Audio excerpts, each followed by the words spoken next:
Hello viewer, we are using the different design, add more and more options here, explore the similar shapes and define the new shapes as well.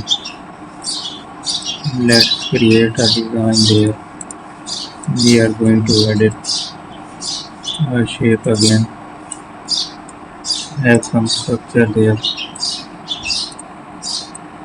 keep editing, add some more structure, use more design. So there is another shape. I will add a different option.